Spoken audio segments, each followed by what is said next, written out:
Yes, people. We are back live. We are back live on the Sarcasm City TV YouTube for another Sarcasm City TV special. For those that don't know what the Sarcasm City TV specials are, it's where I sit down one-on-one with the biggest and best content creators, talk mainly about the team they support, about other things football as well, and also give them their flowers. That's what this show is all about, is giving people their flowers while they can still smell them. Give people their flowers while they're still here. Not waiting until somebody passes to then say how great somebody is at what they do in regards to all of the content they create. And this person right here, I've spoken highly about and many a times, and I will continue to do so. When I started the Sarcasm City TV specials, he was the person who I wanted to be first on because it was only right. We couldn't get to sort it out because, say all the time, he gave me my shot. I'm saying, without him making the phone call that he made and making the connections he made, I do not have the success I've had at this rate. Like, I owe so much to this man. Like, I've said it before, I'll say it again. He is what Dr. Dre is to Eminem, he is to me. What Eminem is to 50 Cent, he is to me in regards to what he did for man. And just like I said, giving me a platform, giving me his platform and allowing my platform to grow so much and co-signing me. But even aside all of that, from me, from a personal standpoint, one of the best content creators. I've said it before, I'll say it again. Number one when it comes to the most underrated, because not only does he do live streams, he's not just focused on Premier League football. He does the European football as well. He's in other lanes that are completely different. Like, we all on one track and man will just go elsewhere with a completely different genre and start rapping. It's like rappers and everyone's doing it on a set beat and he'll just come with a different beat and it's like his style is just so different. Like I said, clearly the most underrated. His channel has grown, you know what I'm saying, expeditiously. You see him working with big people like Rants, Saeed, etc. 1/3 of the Straight Jacket podcast as well, that's a classic show. That podcast right there has so many epic moments right there. And you see him, whether it's working Your Fresh TV Sport, whether you see him, commentating on games, whether you see him being stadium announcer as well. And he speaks more languages than Arsenal have European trophies. Go welcome my guy Aaron into the building. Yes, Aaron, what are you saying, family, man? What are you saying? That was the best intro you could have done. That was It's only right. It's only right, fam. It's only right. It's only right. I'm all good, man. I'm all good. Thanks for having me on, bro. I appreciate it, man. Always a pleasure to come on the Sarcasm City channel, man. Too long, man. We were saying that legit before, and like I said, I meant every word in what I said. For those that don't know, Aaron was the one who initially, you know what I'm saying, gave me my shot in this, you know what I'm saying, content creator space. So everyone you see me work with prior to that, after that, is because of Aaron. So yeah, man, it's only right, fam. Give you your flowers. You get what I'm saying? Pleasure, it is only right. And fresh off, we'll start there. What I mentioned, you in stadiums speaking. Talk to us about that. What was that experience like? We'll go there. Yeah, man, the experience was great. It was great, man. It was for the under-19s Women European Championships. Love that. And it seems very straightforward because, you know, when we all go to Old Trafford, we hear the stadium speaker. He's been there for ages, 20 years plus. And it looks like and sounds like it's easy. You know, you're just shouting out names, basically. And but once you actually do it, you realize how much preparation and work goes into it. The pronunciation of names, you might not have heard of a name ever, and in 2 hours you have to learn how to pronounce it. And you've got to be alert to like substitutions, and sometimes you get so caught up in the game that sometimes you don't know who scored, especially if it's a corner, because everyone's jumping up to head it, or if there's a little scuffle in the box, who got the last touch? Is it own goal? Someone score? So all of these things you need to pay attention to, but really and truly, it's been a really good experience, man. I've learned a lot. I've met a lot of great people, and I would definitely do it again, 100%. Yeah, man, and that's why I said in the intro in regards to different lane, that is something completely different in this content creator space. Completely different way to go about it and grow your brand. So that's why I respect you, because you always go a different route. Like, I would have even fathomed that, stadium speaker. like you commentate, stadium speaker, etc. Working with your Fresh TV Sport as well and doing the clips for them. I always see you different things. That's why I always have to respect it as well. But obviously we will discuss Manchester United mainly as well. And we were saying this before we went live. We haven't spoken in the longest, so I actually don't know your thoughts on the vast majority, or detailed thoughts, I should say, on the vast majority of what's going on. And that's why I titled this, How Good Has Manchester United's Transfer Window Been So Far? So we will start with the most recent signing, which is Højlund. Thoughts on that? I think it's a good signing, man. I think it's a good signing. And, you know, prior to you asking me the question today, I probably would have told you something along the lines of, you know, it's a profile signing rather than going for the superstar name. It's a profile that Ten Hag wanted specifically, and he got his profile. He's bringing him in. But now that you're asking me the question today, because of something I saw early on Twitter, I saw someone on, I think the guy's from South Africa, and the way he spoke about Højlund, I said, that is spot on. I can't believe I didn't say that myself, or I didn't think of it. He said, in recent years, we would go, you know, like I said, for the big names and whatever, but we signed a striker who, one, isn't past 30 years, two, isn't past his prime, and three, is, what's it called? It's not a household name in football. So basically a nobody. Do you know what I mean? So, actually, hold on. Let me try and find the tweet quickly. Well, yeah, no stress. It's not even Twitter. Why we do that? Now. Large up to everyone who is locked in. Make sure you hit that like button, whether you're watching live right now or watching this back after the live. Hit that like button. If you're listening on one of the audio platforms, follow on whatever 5-star us on whatever platform. Share across all the socials and subscribe to the channel Sarcasm City TV, and subscribe to Aaron's channel as well. The link is in the title. Yeah, go on, fam. Absolutely. So I found a tweet and I quote tweeted it and I said I totally agree with his opinion on Højlund. One, he's not past his best. Two, he's not past 30. And three, he's not injury prone. And you look at the strikers that we've had over the years, and I'm not saying all of them were injury prone, but we've lacked strikers. Strikers have been out for a while. I look at Cavani, he wasn't always available. Sometimes he stayed back in South America, didn't want to come back, wanted extended holidays and stuff like that. I forgot about that. This guy wanted extended holidays and stuff. I'm like, bro.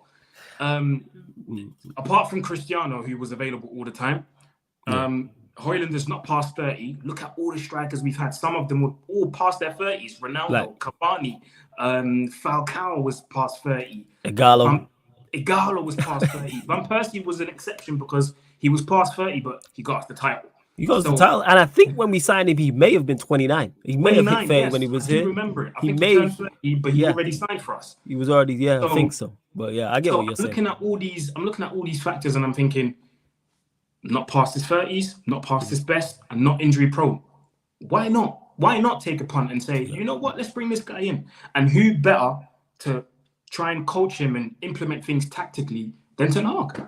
Would you have trusted Ole Gunnar Solskjaer to coach Højlund? Probably not. Would you have trusted a Mourinho to coach a Højlund? To a certain extent, but he wouldn't have contributed to his development. That's what I mean. So, as well as coaching him, as well as improving him, and as well as contributing to him being a better player, I don't think there's a better coach than Ten Hag. So for me, if you ask my opinion, I think the Højlund signing is amazing. And I heard, I don't know if it's true, but I heard he's getting unveiled on the pitch tomorrow when we play against Lens. So, hey. So you're all for it, and the price isn't a concern for you. You was like, yo, just get him in. I'm good with Højlund. And that's another conversation. The price tag. Listen, we live in a time where, because everyone keeps talking about, you know, Manchester United getting fleeced for money and all of these things. Remember, Atalanta wanted 85 million. We ended up paying 64 up front with 8 in add-ons. Sorry. So as far as I'm concerned, we didn't overpay. Now you can make an argument for the stats: 9 goals in 32 games. Yeah. Okay, cool. But that he's only been there a year. He came before he joined Atalanta. He was playing in Austria. So you expect a 19-year-old to come to Atalanta, and light the league up? That there's some sort of there's a time of adaptation, and you've got to remember as well. 9 goals in 32 games, knowing that he was behind strikers like what's my man's name? Muriel. He was behind Muriel. He was behind people like Coop Miners. He was behind people like Ilicic. Like all these strikers were ahead of him. All these players. So sorry, Coop Miners is a midfielder. Sorry, but the point is there were a lot of people ahead of him. But still, with the game time he had, 32 games, didn't start all of them, didn't finish all of them. He managed to get 9 goals. For me, in a league that's very competitive, it's not bad. It's not bad. So and listen, besides, if people want to go off the fact that, you know, you only sign strikers that score a lot of goals, we would be signing strikers that play in the National League. Because no, it's crazy. Sorry to cut you off. We had one. Cristiano Ronaldo. There you go. I know how that went. We had one. There you go. Cristiano Ronaldo came off the back of scoring 20 goals in Serie A, came to the Premier League, and what happened? Yeah, and he scored goals for us. Did he not get 18? Was he not the highest goal scorer? And he was 26 goals overall, but we were crap as a team. And say that to people all the time. Well, yeah, go on. Sorry, fam. Exactly. No, you made a fair point. And where did we finish as well? You've got to ask people that as well. Where did we finish? What did we win? Where did we finish? What did we facts? So we took goals out, all those goals out of the team and got better. Yes, there's other factors like the manager, but there's a reason Ten Hag looked at him and went, "You're not for me." We got better without him. So we took all them goals I'm all for this Højlund signing. The goals. Listen, I'm not going to get on the back of a 20-year-old for getting 9 goals in 32 games. He still has a 10-year career ahead of him, and he can always get better. So I'm not going to get on someone's back. Come on, man. He's 20 years of age. He's a kid. He's a kid. So let him come to Manchester United. Let him develop. Let him take the time he needs to adapt to the new league. I've got no doubt he'll adapt quickly because he's 6'3". He's robust. You can see he's strong. So I don't think in terms of that he will need time to adapt. It's literally just the tactical things that you need to tweak here and there. And I'm sure Ten Hag's going to take care of it. I've got no doubts. So yeah, I'm all for it, man. I can't wait for the unveiling tomorrow as well on the pitch. We've done it with Varane, we've done it with Casemiro, and we're going to do it with Højlund. So hey, I'm all for it. Is there anything else that you like about Højlund? Because you mentioned here there his strength, his robustness. Is there anything else you look at and go, I really, really like that? From what I've seen, and you know, I'm someone who watches a lot of football, but that's why this is going to be a very knowledgeable answer because you're watching him much more than I am and the average Manchester United fan is. But yeah, go on. But I'll be very honest, yeah. Like, I haven't watched a lot of Atalanta last season. I've only seen glimpses. I've seen highlights. And obviously, when we got linked to Højlund, the first thing I did was go on YouTube and check out the highlights. And obviously, there's more or less the same highlights going around on social media. So we see the same things. And from what I can see is he's someone who, in the box, just pulls the trigger. And I think I speak for a lot of Man United fans when I say that we haven't had someone like that in ages. I think the last guy that was like that was probably Van Persie. Yeah. In the box, no thinking, pulling the trigger, boom. Yes. And obviously, left foot, right foot, yes. We've had someone come through the academy, MG. Obviously, he's very similar as well. But apart from MG and apart from Van Persie, nobody was like that. In the box, he's literally just pull the trigger, bang. Doesn't care where he is. He knows where the goal is. Obviously, he's got an eye for a goal. He can smell it, basically. So that's something I really like about him. He seems to have a lot of speed. He seems to have a lot of strength as well to hold defenders off. And he will need all these attributes to play in the Premier League. And I think, I'm looking forward to seeing him play. Okay, that's fair. That's fair. I'm with you on that with Højlund in regards to, I said for the longest up top, just get me someone who's athletic, who's mobile. That's what I'm looking for. Bring me pace and power. When I heard he's 6'3", pace and power. There we go. Technically decent, good in the ass, and get him on the plane. 20 years old, I get him on the plane. I trust him to do well in this league because people have tried. He's just the B-Tech Haaland. All right, give me half of what Haaland's got then. If you can give me how Haaland scored 44 goals, bring me 22 goals over the moon. But this comparison is a bit. The comparison of Haaland and Højlund for me is very funny. It's actually ridiculous because you're talking about a 20-year-old kid who's coming from Atalanta and who 2 seasons ago was playing in Austria. And on the flip side of that, you're talking about a natural freak. Like, Haaland is a freak. He's not normal. I don't know if people understand it, but Haaland is not normal. He's a freak of nature. So to compare a freak of nature with a 20-year-old kid who's just come from Italy, it's ridiculous. Do you know what I mean? Haaland was banging in goals wherever he went. Because again, he's a freak of nature. I remember with the under-21s or something. What was it? Was it with the under-21s of Norway or the under-20? It was with the youth teams, that's for sure. I think Norway won something like 12-0, and he scored 3 hat-tricks. Wait, what? Did I didn't know this. That's crazy. There was a game where that's how he made a name for himself, because he scored like 9 goals or something. Okay, got you. That's how people became aware of, who's this Haaland guy? Blonde guy, looks like a Viking, this, that, and the other. That's how people became aware of Haaland, because he scored all those goals. So he's a freak of nature, and to be comparing him to Højlund just because the name sounds similar, it's ridiculous, man. It's ridiculous. It's outrageous now. It really is. So yeah, you sold on the Højlund signing, which I fully get. Let's move on to someone who there's definitely split opinion. Well, he split opinion at his last club, has split opinion in terms of the signing here. I'm definitely on one side of the fence. But what's your thoughts on Mason Mount deal? Oh, I think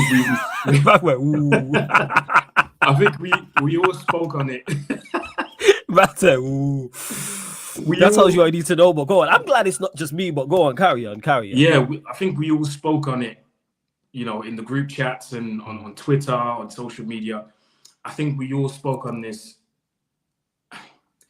I think we all had our doubts. Not everyone. I still have my doubts, because I'm not convinced. Same. After what I saw on during preseason, I'm not convinced. Obviously, anything can change and anything can happen in football. We can start off the season with a bang, and Mason can just be crazy. Do you know what I mean? But I was skeptical, because I really struggled to find what Ten Hag sees in him. And this is not a disrespect. This is not a diss. Before people come at me, because I really don't see what it is. Because if I listen to what Chelsea fans been saying about Mount for the last 2 seasons, you've got to take some of it into account. Now, obviously, if it's abuse, okay, fair enough. We're not going to take that into account. But facts. From an objective standpoint, you have to listen to what other fans say about Mason Mount. And it's not just because the manager signed him. It's not because I back Ten Hag that I'm going to back everything he does. I can question it. So when he signed Mount and he was pushing for him, I was like, I don't see it. I can't find what Ten Hag sees in him. So I hope Ten Hag proves me wrong. I hope he does. So the first season, I might have my criticism about Mount, but I'm gonna keep one eye closed, one eye open, and I'm gonna keep my eye on him and assess it with a pinch of salt. But from next season, if I don't see a massive improvement from today or from this season, I'm gonna ask myself questions, because we did spend a lot of money on him.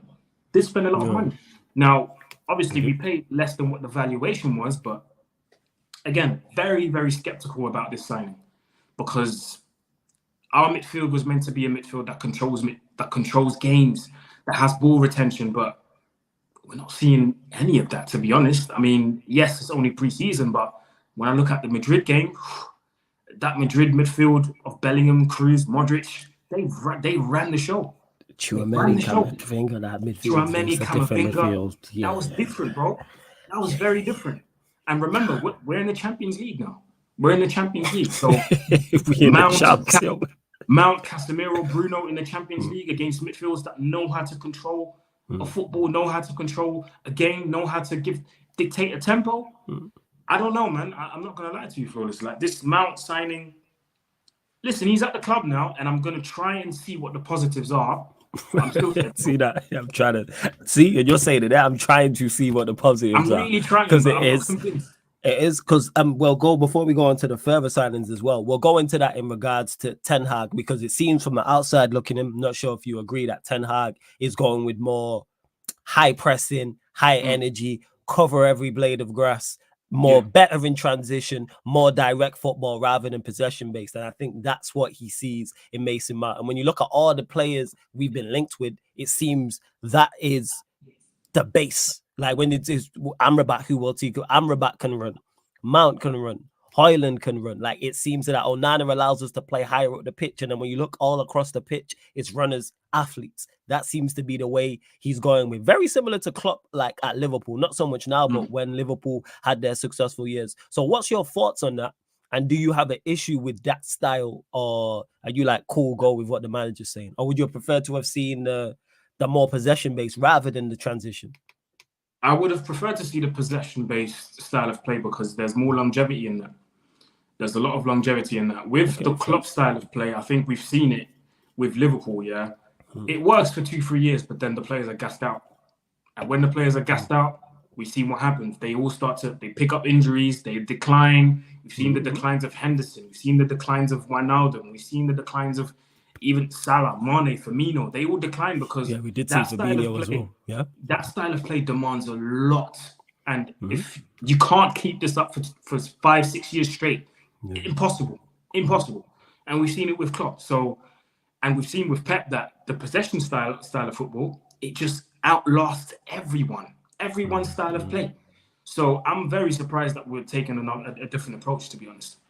Yeah, okay, fair. So you're more concerned about the longevity of it, because obviously everyone has their preference in regards to possession based in terms. So what do you think made Ten Hag switch in regards to go with the more transition play? Because it seemed initially, obviously when he first got here, was signing De Jong, he was trying to go with possession based. Why do you think he switched?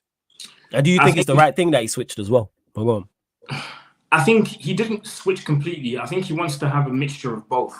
I think there will be games where, possession will be required and we know how to knock a ball around. I think we've seen a few examples of us being able to keep the ball and then attack and score a goal. I think the first example that comes to my head is probably the Arsenal game at home when we scored when Anthony scored on his debut. Yeah. We knocked the ball. I think everyone had a touch. If I'm not wrong, we had like 20 plus touches. And then I think two of the 3 goals were like that as well. That's why people said, "Oh, you just played on the counter attack." It's like I think it was 1 goal counter attack. The others were we knocked the ball around, we kept possession, and then we scored the goal. We created a chance. We can do that, but I think in different games we'll be happy Ten Hag will be happy for us to sit back and just do the counter attacking thing. But we do have the players for it. Yeah. So I think it will be a mixture of both. But just personally, I just would have liked to see the possession-based game in every single game. But I do understand that it doesn't always work because when you have the possession sometimes and you play against a counter-attacking team, they only need 1. They score 1, they need shut up shop, and there goes your possession. So I think Ten Hag wants to implement both. I think he wants to be able to have possession, but also be good on a counter-attack. But it's just the profile of plays he's going for, man. I think today you saw it in the group chat. Like, apparently he wants Goretzka. Like, I'm just like, no, talk about it. No way. I missed that. He wants Goretzka. I did miss that. Yeah, because I was watching Sky Sports Germany today for like 2 hours straight, and they were saying that if Bayern signed Harry Kane, they would be happy to offload one of the midfielders because Tuchel wants to move Kimmich more to in an advanced role, like an 8, and he wants a proper 6. And he doesn't see Goretzka as being that real number 6, that destroyer and good on the ball, because Goretzka's terrible on the ball. He's just a body in midfield that's just going to be, I've seen him get criticized heavily. Even his passing is very average. So Tuchel wants a real 6 in his squad. That's why there's rumors of him going after Tchouameni, but that's a story for another day. So they want to offload someone if they sign Harry Kane, and apparently that person is Goretzka. So yeah, he's apparently the candidate to be sold, and Ten Hag is a fan of him apparently. So I don't know. That goes to show exactly where his mind is at if that is the case. I take it with a pinch of salt because I'm not sure about the source, but like it wouldn't. If it was true, it wouldn't surprise me because that's what we're going with. I mean, look at all the other midfielders that we're getting linked with. I mean, right now we're in the process of getting Amrabat. I mean, he is good on the ball, but in first instance, he's an absolute destroyer. Like he's a menace, and we've all seen him in the World Cup. He's a menace. Like, we've all seen him. We've seen him at the World Cup, and we've seen what he's about. Like Amrabat is no joke. He's a menace. Amrabat will go there because I was going to ask about that anyway. So we will go to Amrabat. Thoughts on him? Like we've been linked with him heavily. It seems we're waiting on Fred or Donny van der Beek, both. Well, either of them to leave or both of them to leave for us to sign Amrabat. Doesn't seem the price is going to be too much as well. So yeah, thoughts on Amrabat?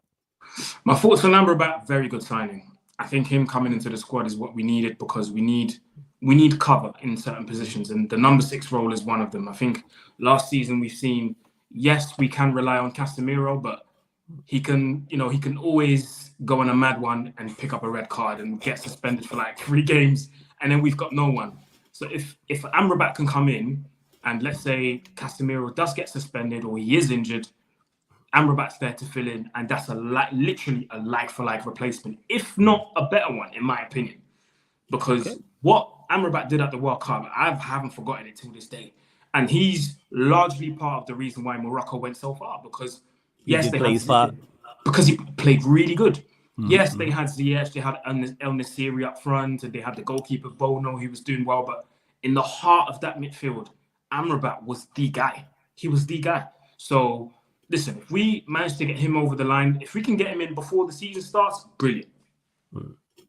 First, okay, and it seems to be a cheap price as well. And I was staying with the midfield as well. Does a potential, because it seems, again, this could change, that it is going to be Casemiro or Bruno Mount. Does that concern you as a midfield trio? Or with the football we're going to be playing in transition, and one thing all three of those players can do is run, does that concern you like that?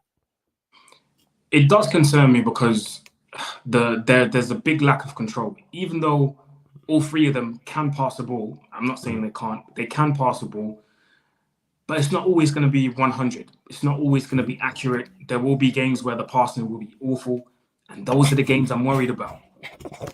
Those are the games I'm worried about because one wrong pass, the other team behind, they score. So there will be games where I'll be worried, i.e. Manchester City. But then again, against Man City, maybe you do need three bastards in midfield. Yeah, it's like stay off the ball. Like that's ironically, that midfield worries me less against the Manchester City than it does against a team where we're dominating the ball and trying to break them down.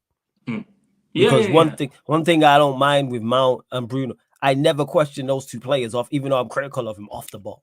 I never once criticized Bruno off the ball, never once for his off the ball attributes. Same with Mount. Mount off the ball. Cool. Zero issues. You know what I'm saying? My problem with those two brothers is on the ball. That's when there's major question marks. For me, I don't worry about those two off the ball. But I get what you're saying in regards to that. Before we continue, over 90 people in the building. Big up. We're at 53 likes. Large up you lot. Decent, man. But let's bump up the likes. Like check 1212. Let's get up to 70 likes, people. Continue to share this across the socials. Now over 100 in here. So make sure you hit that like button as soon as you land. Whether you're watching live right now or watching this back, big up to yourself. Share across the socials. Let's get more people in here. And subscribe, man. Got Aaron in the building, man. Sarcasm City TV special. Like I said at the start, the guy who I actually wanted to kick off the Sarcasm City TV special, but we couldn't make it happen, but it was only right. But he's here now. You know what I'm saying? The guy who gave me my shot. I tell you like this all of the time. So subscribe to his channel. The link is in the title as well. So going further back in the Manchester United team, because this is how much we've not spoken in depth. We'll start with the we'll start with the goalkeeping position, and we'll start with David De Gea. Was you happy to see him leave? Was he should have stayed as the number one, or were you like, let him stay as the backup, or did you just want him gone regardless? Where was you at? I wanted him gone because it was time for a change, man. It was time for a change, and that change needed to happen. I think being thankful for a player staying at the club for so long is good, but change is also good. And in the modern game, in this generation, if you want to be successful, you have to have a modern day goalkeeper. Being good at shot stopping is not good enough anymore. You need to be good at passing the ball. Your goalkeeper basically needs to be a centre-back, a ball-playing centre-back. That's what your goalkeeper basically needs to be. And you look at all of the goalkeepers, the top goalkeepers in the world, Alisson, Ederson, Ramsdale, even depending on, some ones may be better than the other, but I'm just generalizing. Neuer, all these guys can pass the ball with accuracy. So it was only a matter of time before we had to do it as well. And I just couldn't bear the sight of I couldn't bear the sight of De Gea being between his sticks for another season. All due respect to what he's done for how long he's been at the club, but people defending him and actually being against him leaving, I don't understand. So what, you wanted to see him at the club for another season? Have you not seen what happened last season? And it's been bad since 2018, don't get me wrong, but last season was probably his worst season of all. And this is the season Yeah, Talk about it. This is a season where he won the Golden Glove, but I looked past that. That Golden Glove didn't make me forget what happened against Seville. That Golden Glove didn't make me forget what happened against Seville, what happened against Everton, what happened against Everton at home, West Ham away, the shot from Benrahma. It didn't make me forget none of these things, because those were terrible, terrible errors that cost us games. If we're really honest. The facts they did. Two of our biggest games, the opening to you, man. I forgot about the West Ham one. I'm not gonna lie. I forgot. The West Ham one was, and it's not even a thing of, listen, a goalkeeper can make mistakes. That's fine. I've got no issue with goalkeepers making mistakes, because it happens to the best. But when it's continuous, and when you're starting to cost the team games, points, qualifications to the next round, and it's always been a thing where we were playing well, Flawless. Like, we're in the game, we're playing well. But now, instead of carrying on to play well, we're having to play catch up first and then play well. But then there's no time left. So we either lose the game or we scrape it to get a draw. So, and that's happened too many times. And I think Ten Hag looked at it and went, nah, I can't risk it for one more season. I have to get someone in that's going to be able to play. And we've seen the benefits of that in game one with Onana. Game one. He was doing up triangles with Shaw and Martinez. I was like, bro, triangles. You couldn't believe your eyes. I couldn't believe I could, but it was just so refreshing to see it, bro. Yeah. So refreshing, because that's what we've missed. Someone who's commanding in the box, and I know we'll get to the Maguire stuff in a minute. Commanding, demanding of his defenders. Someone who's proactive, passing the ball with accuracy. Like, it's so refreshing to see, honestly. Yeah, it is. And you mentioned it, mentioned it there. Well, mentioned it briefly, I should say. Onana, was that the goalkeeper you wanted? Were you fully sold on him? Was there other options? Maybe a Mignon, maybe a Costa, maybe another goalkeeper? Or were you like, Onana, I'm good with, that's cool, that's who I wanted? Initially, I didn't think that I wanted Onana from time ago, but I never thought Inter was going to be willing to sell after just one season, because he was just there for a year. So when the rumors started to fly about, I was like, yes, I want Onana, but I want Onana at the club, but would Inter sell him after just one season? And they just made the Champions League final as well. So surely they would want to keep him and maybe build on that. So it was really a surprise to see that we actually entered negotiations with Inter Milan and managed to get him. So happy days, man. I was very happy with him coming. I was all for it, man. All for it. I love that. And we were speaking and laughing about this before the show as well, in regards to, and you did a clip about it, in regards to what happened with Onana and Maguire making a mistake and him shouting at him. So yeah, thoughts on that situation and the responses from some in regards to it as well. Yeah, no, my opinion's still the same, just like in the video that I posted. A goalkeeper is supposed to demand the best from his defenders. I have no issues with Onana having to go at Maguire. It's part of the game. It's football. This could have been anyone else. If this was Lindelof, I believe Onana would have had to go at Lindelof. If this was Martinez, he would have had to go at Martinez. If this was anyone, he would have had to go at whoever was going to make that same mistake that Maguire did. My issue is the continuous sob stories about Maguire. Yeah, but it's like he's the victim in every single scenario, even the ones where he's the culprit, i.e. this one. He played a hospital ball to Eriksen. It was a bad pass. There's no way around it. And Onana told him off. Fine, fair enough. Move on. It happens. We move on. And Onana had to explain himself after the game as well and said, listen, I did it because I demand a lot of my defenders. I demand a lot because I know they can improve. I know they're good players, so you have to maintain the standards. And when he said that, I was like, yes, that is exactly what I want to hear from our goalkeeper. And we spoke off air as well. And I told you, this doesn't even have to be on a professional level. Facts. You mentioned Sunday League, bro. I said, yeah. If I was a coach, if I was a manager, apart from my captain, if my captain is loud, fine, fair enough. He's going to be the loudest on the pitch. But if your captain is, let's say, an older guard who's not really vocal, but he leads more by example, the loudest person on the pitch, I want it to be my goalkeeper. because a goalkeeper's meant to be annoying, always shouting, because he's got the whole view on the whole pitch, because he's all the way at the back, so he can see everything. So I want him to be coaching the defense.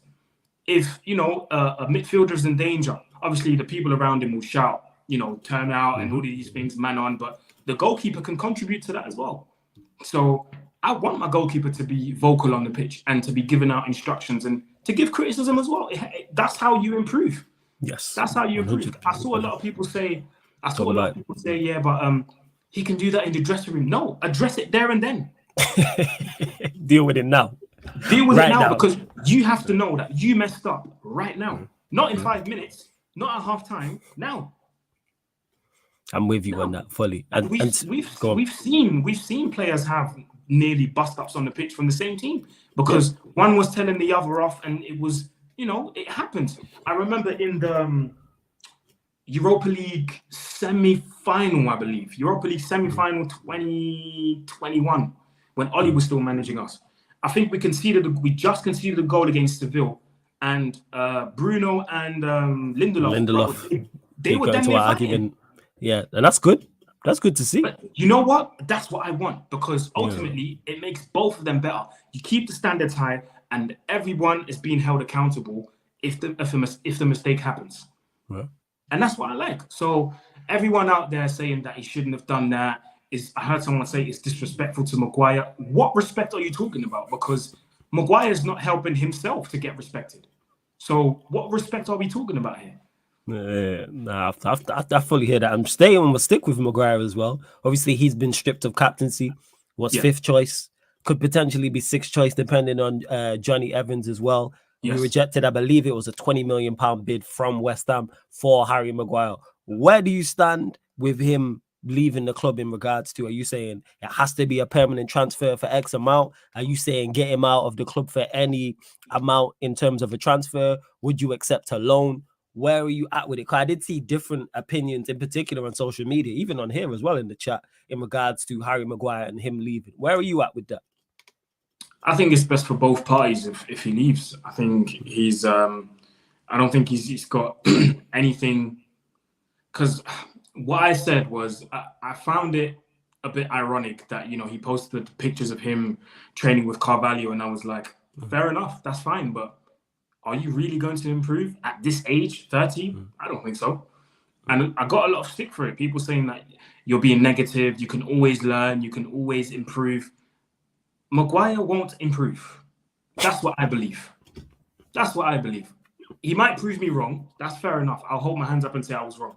But from what I've seen, from what the whole world has seen in the past 4 years, it's highly unlikely that he's going to improve. You can train with the best centre-backs in the history of football.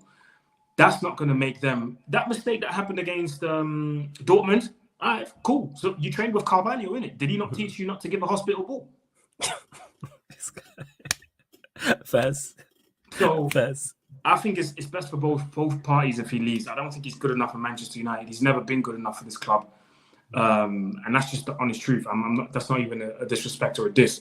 So, whoever's willing to pay, I think United won, was it 35 to 40 million? Whoever's willing to pay that, fair enough, you can take it. Okay, so that's what it is. So would you, if you was in charge, would you have accepted the 20 million from West Ham? Or are you saying you want more? Or are you just saying get him out regardless? I would have accepted. This is why I fuck with you, man. This is why. You just keep it real, man. Like this is not a conversation to be had, man. It's really I think United are silly for trying to get more. I understand it, but they're silly for doing it. Yeah. They should have accepted the 20. Because if he's still here come the start of the season, that's on United. There you go. Haven't made that decision. That's how I'm looking at it. We want him gone. People say, we should get more. We don't rate him as a player. He's been here almost a half a decade and hasn't had a good season, and we're trying to command big money for him. 20 million, I couldn't believe it. But that for 20 M's. It just hit me, you said half a decade. That's crazy. He's been here almost half a decade. This is going into his 5th season, right? Wow. Did he not get signed 2018? 2019, sorry. Yeah, 2019. So you're closing in on half a decade. You played 2019-20. Wow, you know what I'm saying? You played 19-20. You played 2021. You played 21-22. And you played 22-23. You know what I'm saying? So this is your 5th season. Wow. And you haven't had a good season. Like, it's like the time people don't understand that we signed this player and then his value has devalued. His price has dropped. He was signed the same summer as Daniel James and Wan-Bissaka. Oh, jeez, was it that? That's crazy. That was the same summer. Yeah. I think those were the 3 players we signed that summer. That's exactly. He's not. So people are like, oh, he's not performed. He's terrible. He's dead. He's this. He's that. But now let's get 40, 50 million for him because clubs sell other players for it. No, it's who the market determines your worth. I say this all of the time. Your market determines your worth. 20 million. You know what I'm saying? And people are saying, no, let's get 40. They should have accepted it. Yeah, if he's still here, it's on us. It's on our part. I know Black Diamond said no. He's 3.5 years into a 6-year contract. So whenever it was, whether it's 2018, 2019, he's closing in on half a decade. I'm gonna actually double check. Whether it's his 4th year or 5th year, he's not performed well for a significant amount of time in a Manchester United shirt. So we just need to cut our losses, sell him, and use that money to improve elsewhere. But that being said, where else? So let's say Amrabat will remove him from the situation because it seems we're going to sign him. Is there anywhere else you look at, whether it's first team or whether it's squad player, in regards to where you'd like to see Manchester United improve? I would like to see us improve in the fullback area. I think a left. Well, I would say a left back is needed because I've always had my issues with Luke Shaw, and I still don't think he's Man United level. I know it's like he knows he's about to get offloaded, then he performs, gets a new contract, then he sits back and relaxes again. And this has happened for years and years and years. I think this is his 3rd contract extension now. He's been at the club. He's another one that I look at. He's been at the club for a decade, almost a decade. And I'm sorry, listen. We live in a generation where fullbacks get assists. And I'm not saying you have to get Cancelo numbers. I'm not saying you have to get Walker numbers and Trent and Robertson, because these guys get ridiculous amount of assists per season. But I think in this generation, a modern day fullback should be able to get at least 7 to 8 assists a season. At least. If you can get more than that, that's fine. Luke Shaw's been at the club for a decade, and he's got 19 Premier League assists in 10 years, Flawless. Jesus. I don't care who you are. I don't care what your name is, who you play for in the Premier League, a top club in the Premier League. That is not acceptable. That's so Luke Shaw has played with strikers like Cavani, Cristiano Ronaldo, Falcao, Van Persie, Ibrahimovic. These 5 of the world's best strikers, Lukaku. 6 top-class strikers, and amongst these 6 strikers, there's world-class strikers in there. And you've only managed to get 19 Premier League assists in 10 years. I'm sorry, but that is embarrassing. That is embarrassing. I honestly, I can't. Every time he puts in good performances, I'm like, yeah, but how long is this going to last? How long until he gets injured? Because that's another thing. He's never been able to finish a whole season. So he can't stay fit. Can't stay fit. Struggles a bit with, weight stuff. And this is not the first conversation we've had about this. Now he's trimmed again, but who knows? There'll be a point maybe he'll put on weight again. Like, I don't know, man. I don't know. Go on. I was just going to say, I do like him as it surprised me. As a centre-back, I really do like him. Full-back, I'm with you. We definitely did improvement on left-back. That's what I was going to get your thoughts on in regards to him as a centre-back. Absolutely. As a centre-back, Luke Shaw, outstanding, because the recovery pace is there. He knows how to pass the ball properly. He's got vision. He's got the strength. Aerial duels, he can win them. So as a centre-back, absolutely. But as a left-back, nah, it's just not good enough for me.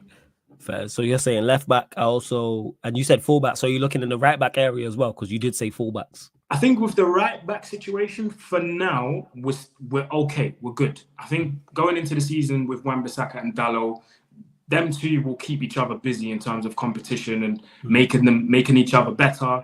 There will be points where one will drop off and the other will play, and then that one will drop off and the other one will play. So there will always be competition between those two. So I'm happy with that. And I know that we'll have games where let's say we play Madrid and, Vinicius is a threat on that left-hand side, you can play a Wan-Bissaka. If we play against a team where the left wing is not so much of a threat, you can play Dallo. So I like that balance there. So for now, we're good on that side. Okay, that's fair enough. Anywhere else in the team you'd like to see improved in this window? I mean, I would have liked to say a creative number 10, but trying to find that in the market right now is it's like a treasure hunt, bro. You won't find them anywhere.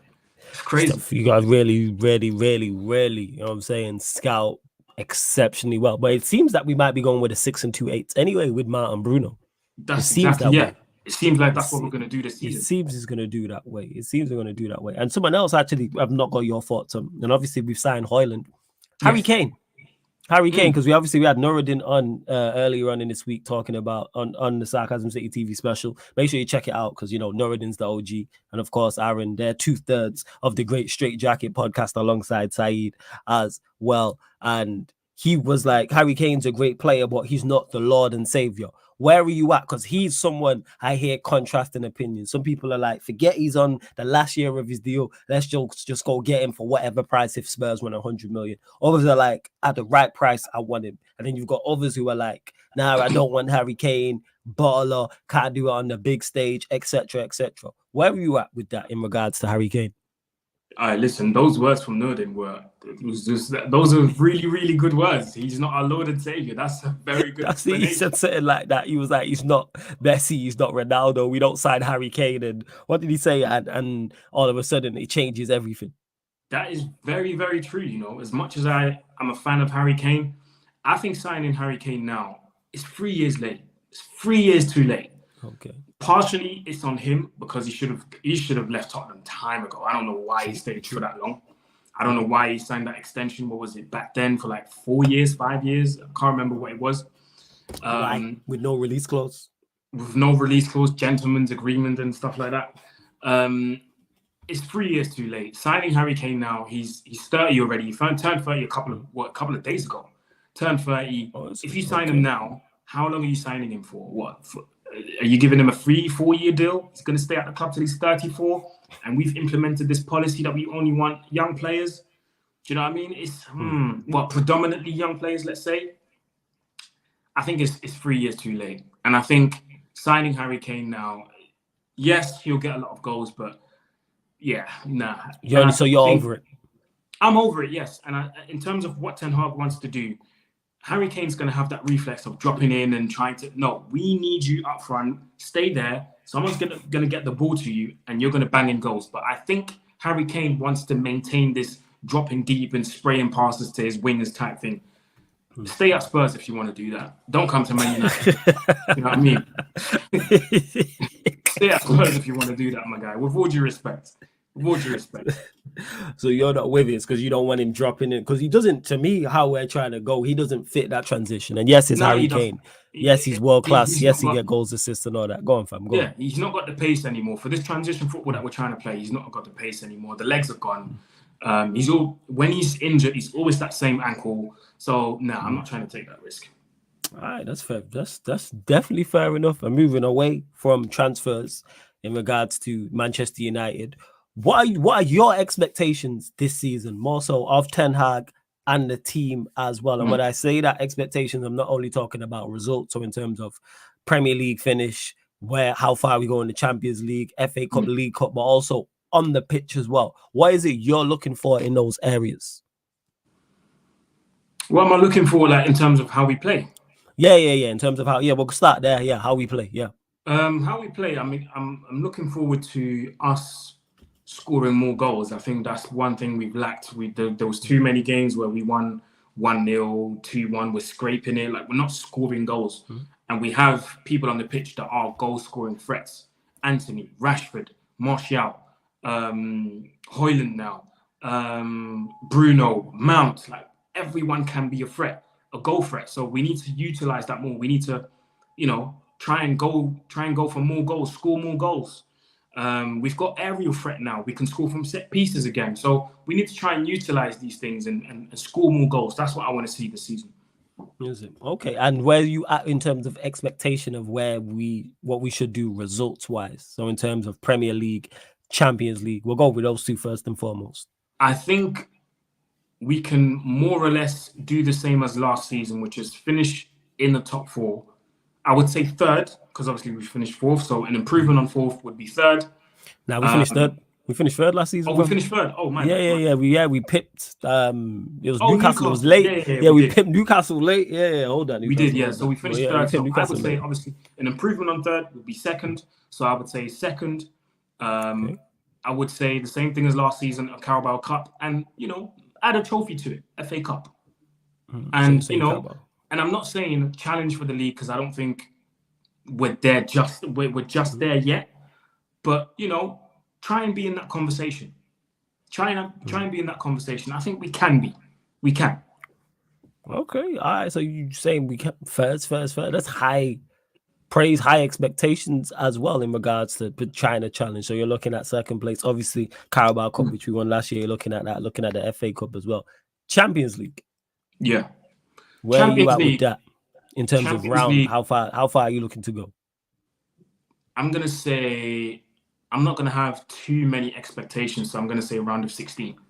I think we haven't been in the Champions League for 2 years. Last time we were in there was with Ronaldo when the season Oli got sacked and then Rangnick came in. I think we went out in the Atletico Madrid. Quarterfinals. Yeah. So. Well, to be fair, if we can get to the quarterfinals playing like that, I think we should be able. Quarterfinals should be a reasonable objective in the Champions League. Okay, quarterfinals, first. I'm sorry, that's what I was trying to think. Yeah, because he's so dependent on draws. Exactly. So dependent on draws. Because you can have a tough draw and then crash out in the round of 16 or quarterfinals. Facts. But then you can have a favorable draw and end up in the final. Yeah, and be on the other side, do the Inter Milan. That's what Inter Milan did. Hey, give us that run. Yeah, I keep saying that. Hey, run me that Inter Milan run that they had. We are at Wembley. I'm in London. You know what I'm saying? I am in London that day to watch that champs. I'm daring it. I won't get a ticket, but I'll pull up to somewhere and be watching it. You know what I'm saying? With those United fans. There's a few pubs in there. You know what I mean? You can work. That box party in it. Yeah, box party in it. That'll be lit, fam. Well, I'm saying that would be lit. Yeah, run that, man. Like, I'm just glad to be back in the champs.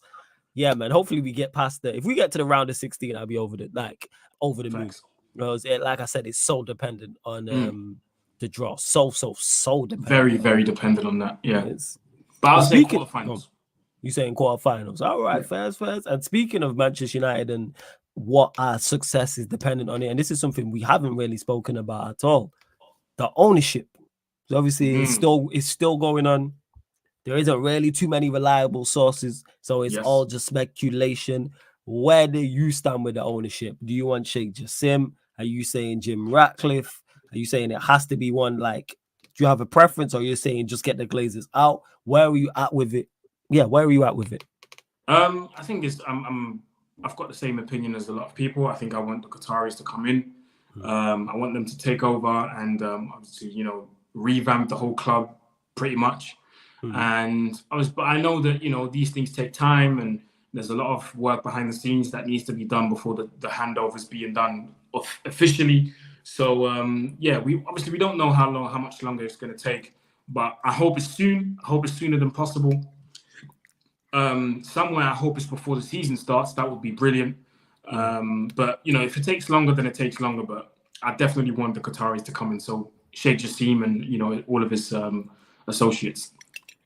You're saying Sheikh Jassim, and what would you be looking for from Sheikh? So let's say Sheikh Jassim does take over. Have you got a time frame when you would like this to be done? Because I said before the year is out. I'm like, all right, get this done before the year is out. I would say the same thing. 2023. I would say the same thing. Before the year is out, I would like Sheikh Jassim to come in so we can start fresh in 2024 and then build on from that. And let me ask you another question as well, obviously, because you're well versed in European football. Yes. Kylian Mbappe, obviously, that's rumbling on. Would you hypothetically, and before anyone says Kylian Mbappe is not coming to Manchester United, I don't think he is either. I think he ends up at Real Madrid, but we're talking hypothetically, people. Hypothetically, if he was available on a 1-year loan to Manchester United, would you like that or would you be against that? Run it. See, that's what run me that. Give him a dodgy number or something. Give him 77. Yeah, bro, something like that. Give him a dodgy number, bro. Come on, man. Transition football with Mbappe. Come on. Yeah. You're right, yo. Transition football with them. Bro, you'll be killing teams with Mbappe, bro. Run me that right now. That facts. 110%. People saying championship has started. Yeah. Championship started. Championship started. Who is it? Southampton versus who? I can't remember. I think is it? Hey, let us know if Lavia is playing people. I don't know if Lavia is in. He's on the bench. Right, he's on the bench. Yeah, because apparently they're still negotiating with Liverpool, so he's on the. They better play him. You know what I'm saying? They better play him. Get them points, man. Get them points. And then it's like, mother, hamstring. You know what I'm saying? And that hamstring. You know what I'm saying? He's out hamstring in a few weeks. So that is. Man, Sheffield Wednesday. Okay, cool. Sheffield Wednesday. Sheffield Wednesday. Okay, first. Shikar says the thing is with players, and this is going back to what we were talking about earlier. Obviously, yes. People get any questions in. They don't have to be Manchester United related, but get your questions in. Of course, if you super chat, we'll get straight to it as well. There's over 110 of you lot in the building, and we're at 96 likes. You lot are doing very well with the likes. 4 more. Get us up into triple digits. You man are doing extremely well. So I gotta salute you, man. Let's bump up the likes though. Hit the subscribe button as well. Oh, who scored? Already. Right, 1-0 Southampton already. Jeez. I'm saying. Look at the championship getting shine. This is how much desperate people are desperate for football. Southampton versus Sheffield Wednesday. A man of providing updates, you know. Man, big up to you, lot. You lot are the real ones, but subscribe to the channel, Sarcasm City TV. Make sure you subscribe to Aaron's channel. The link is in the title. Opens up a whole new link, people, when you click it. Opens up a whole new tab, and then you can subscribe to his channel and find all of his socials as well. And don't forget, this show and all the other specials are available on audio-only platforms. I'll drop the links in the chat in a second, but SoundCloud, Spotify, iTunes, wherever you listen to podcasts, type in Sarcasm City TV, and this show and all the other shows will pop up as well, people. So make sure you do so. But yeah, this is what I'm going to get to. Shikar says, the thing is with players like Goretzka, and this is running back to what we was talking about earlier, we as fans can criticize 100%, but if Ten Hag gets it right, can we really question his talent ID if it works? I'll let you respond to this first. If it works, I'll hold my hands up and be like, listen, Ten Hag, I was wrong and you were right. But initially, the way it looks, it doesn't look good because Goretzka is not known to be good at anything in particular. Do you know what I mean? He's not a master of anything. He's just the jack of all trades. And I don't feel like we need something like that in our team right now. Fucking jack. Yeah, that's facts. Last thing we need is someone who's just a jack of all trades. That is the last thing we need. In regards to this, yeah, of course you can. I don't question Ten Hag's talent ID anyway. I've said this. The only player we signed I'm not a fan of is Mason Mount. I've said this before. Yeah. Like Amrabat, cool. Onana, cool. Højlund, cool.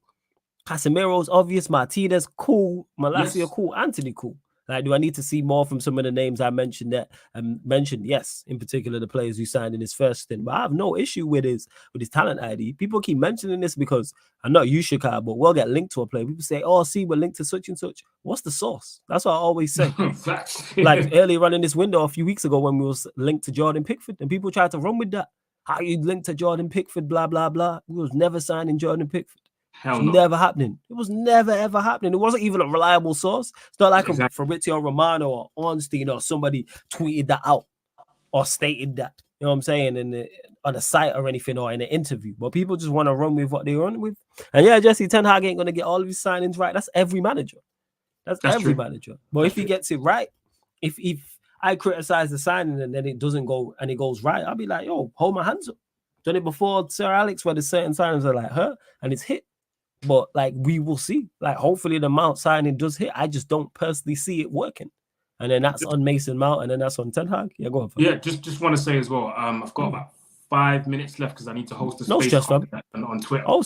Seeing you hosting Twitter spaces. Man will pull up, man. You know what I'm saying? Let the people know actually what you got going on. Is that going to be a regular thing? There's a new United page that we started on Twitter called United World Fans.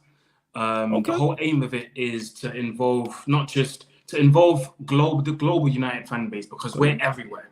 So just go on Twitter. It's called United World Fans. Just type in that, follow the page. We're hosting a space tonight, and we're just going to talk all things Man United. And if you want to get involved, hop in, tell us where you're from, wherever in the world, it doesn't matter. Even if you live on the moon, you can join us and you can participate in the space. So I'm hosting that in about 5 minutes. Love that. See, man always doing extra stuff. What is it? United World Fans. I'm about to follow right now. I'm just literally I've seen it just popped up. Yeah. Literally. Yeah, I've just landed that with a follow. So make sure you do so, people. You can see that on the screen. Wait, United World Fans, man. See, Aaron always do different stuff, even on the show, people. Yeah, man. Large up Eddie. I see you in the chat as well, man. Eddie, every single time, Eddie, my guy. That's my done right there. Shout out to Eddie. We will be back to the regular scheduling next week, people. But obviously, I had to do the Sarcasm City specials. Like I said, to give people their flowers as well. And to Jesse, who says, flawless, we getting rants up in here. Or Saeed, have to wait and see this week, man. Jesse, that's what it is, man. Wait and see. That's all it is. You know what I'm saying? We got some debuts. We got some people coming back. In regards to the Sarcasm City TV specials, obviously, Aaron making his debut not on the channel, but on the Sarcasm City TV specials, and adding on to the Twitter space and you running that. Is that going to be a regular thing? Yes, that's going to be a regular thing. We're going to try and do it as many times as possible during the week, probably like 3 times.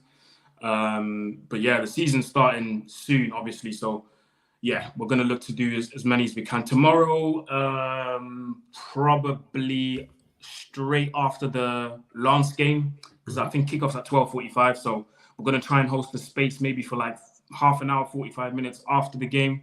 If not, we'll try and do it, because that's something I learned today as well. We have a game tomorrow and we have a game on Sunday straight after.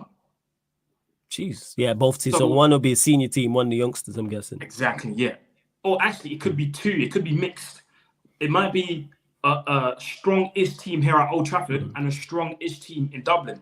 So I don't know how Ten Hag's doing all these things, by the way, but hey, large up to Ten Hag, man. Large up to Facts, large up. And let them know, obviously, the season. I know you got a lot of things in the pipeline. Let the people know just in general in the season what you've got coming up as well. Yes, so I know you've seen every channel that I've been on, whether it's Sarcasm City or especially on Rance's channel as well. Shout out to Rance. Big on Rance. Shout out to Rance for always bringing me on. And I know they always say sub to the channel, links in the description, but I never actually posted on there. I've revamped the whole channel. Live shows are coming back on Monday, people. This is 100% confirmed. Here we go. Here we go. Back to here we go. About time, man. About time. The space is missed you, man. Live shows are back. Live shows are back on Monday. It's going to be every single day. I'll be there chatting to you guys, European football for half an hour. And then one day in the whole week, we'll get the gang together. That's Flawless, Saeed, Nordin. And we'll talk about all topics, football, Premier League, outside of the Premier League, world football, because obviously Messi's tearing it up in the MLS, so we can talk about that as well. So yeah, from Monday, people, it's going to be crazy streams coming back, European football, world football. Let's try and I can learn as well. I watch a lot of football, but I still learn. So let's teach each other some stuff about football. Obviously, we got Norden, who knows loads and loads about football outside of Europe, outside of the Premier League. So definitely, man. So it's still the European football show. It's just named different, but you guys will see the intros and everything on Monday. So tune in on Monday. I'll let you guys know what time if you just keep an eye on my Instagram and Twitter and social media in general. Yeah, man. Love that. You know what I'm saying? And like Eddie's saying here, European football show hit different. Black Diamond said, Aaron, your mods have been waiting, bro. Oh, I appreciate you guys, man. I appreciate you. My mods. Eddie fire emoji as well. So yeah, people have been waiting. And again, like I said, people, I've said it privately to Aaron, said it publicly at the start. I'll say it again.